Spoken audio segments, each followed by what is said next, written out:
साल 2016 को एक 3 स्टार इंस्पेक्टर अपनी प्रेमिका के साथ मंदिर के अंदर शादी कर लेता है, वो भी अपने घर वालों की मर्जी के खिलाफ। फिर वही इंस्पेक्टर 4 जून 2021 को अपनी पत्नी की बेरहमी से हत्या कर देता है और फिर उसकी लाश को अपने काले रंग की थार गाड़ी के अंदर डालता है और अपने 2 दोस्तों की ओर मदद से उसके लाश को जला देता है। फिर अपने ही थाने में अपनी लापता बीवी को ढूंढने की झूठी रिपोर्ट दर्ज करता है और उसकी तलाश करने में लग जाता है। लेकिन इस 3 स्टार इंस्पेक्टर ने ऐसा क्यों किया? चलिए जानते हैं आज की इस मजेदार कहानी में। तो नमस्कार दोस्तों, मैं हूं ओम प्रकाश। दोस्तों, कहानी शुरू करने से पहले हमारे YouTube चैनल को सब्सक्राइब जरूर करें। चलिए आज की कहानी शुरू करते हैं।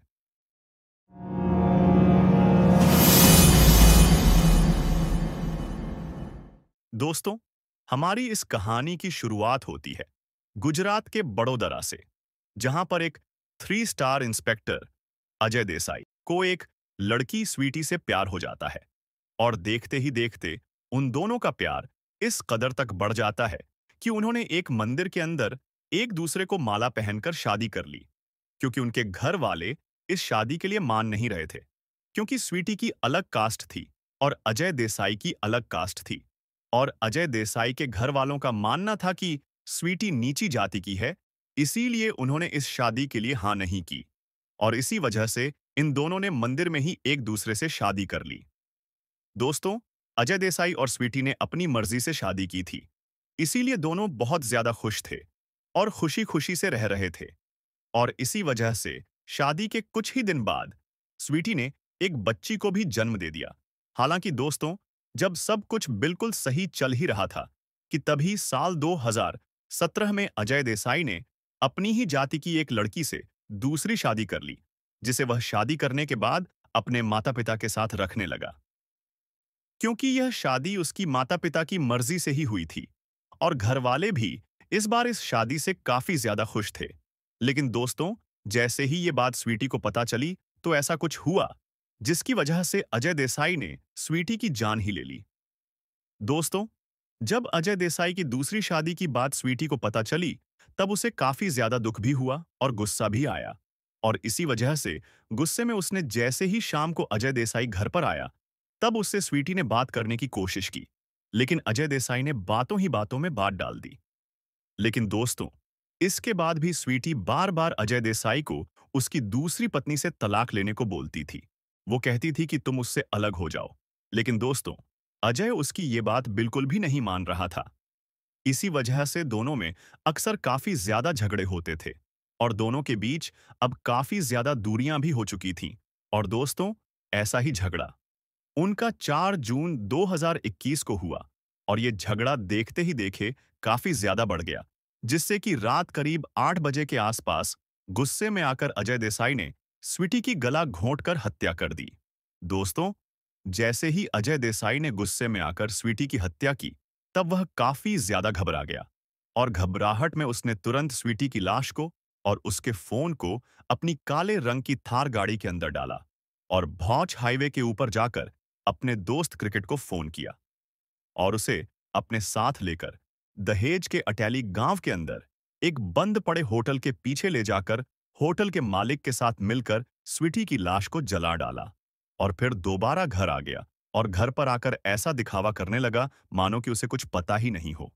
दोस्तों, 5 जून को सुबह अजय देसाई ने सबसे पहले अपने साले को फोन किया और उसके सामने नाटक करने लगा और उसको कहा कि तुम्हारी बहन कल रात से लापता है और वो पता नहीं कहां चली गई। गुस्से में क्या तुम्हारे घर पर आई है। और दोस्तों, ये बात सुनते ही स्वीटी के भाई को स्वीटी की काफी ज्यादा चिंता होने लगी और वह तुरंत उसे ढूंढने के लिए निकल पड़ा। और वहीं दूसरी तरफ अजय देसाई भी अपने साले के साथ स्वीटी को ढूंढने के लिए निकल पड़ा।